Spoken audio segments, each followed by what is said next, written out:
দক্ষিণ শাখার উদ্যোগে আয়োজিত আজকের এই বিক্ষোভ মিছিল পূর্ব সমাবেশের সংগ্রামী সভাপতি, উপস্থিত কেন্দ্রীয় নেতৃবৃন্দ, ঢাকা মহানগর শাখার নেতৃবৃন্দ ও সাংবাদিক ভাইয়েরা, প্রিয় ভাইয়েরা, আমরা সকলেই জানি গত কয়েকদিন আগে গাজায় যুদ্ধ বিরতি প্রস্তাব পাশ হয়েছিল।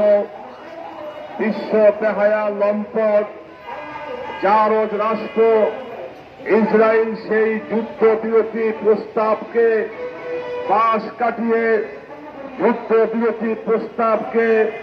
পাশ কাটিয়ে গত কয়েকদিন আগে এই রমজান মাসে গাজায় আমার মুসলমান নারী পুরুষ শিশুদের উপরে যে গণহামলা করেছে, গণহত্যা করেছে, যা নিন্দা করার ভাষা আমাদের জানা নাই।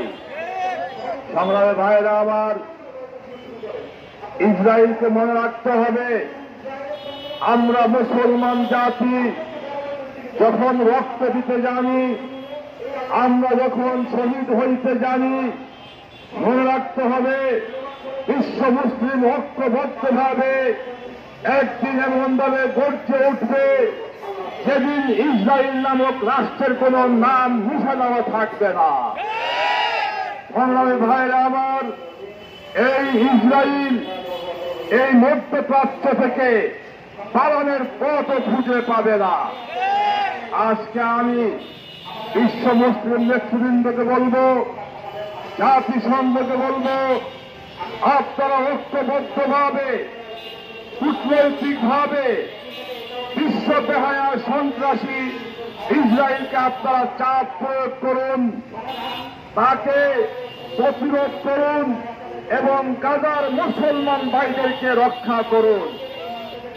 সর্বশেষ কথা হল, আমি আমার সরকারকে বলতে চাই, অবিলম্বে গাজায় এই মুসলমানদের প্রাণহানির কারণে দ্রুত আপনারা নিন্দা প্রস্তাব পাশ করেন এবং এই ইসরায়েলের বিরুদ্ধে কঠোর বিবৃতি দিয়ে মুসলমানদের ইরানের টাকাটা আপনারা পূরণ করবেন বলে আমরা বিশ্বাস করি বা আহ্বান করি।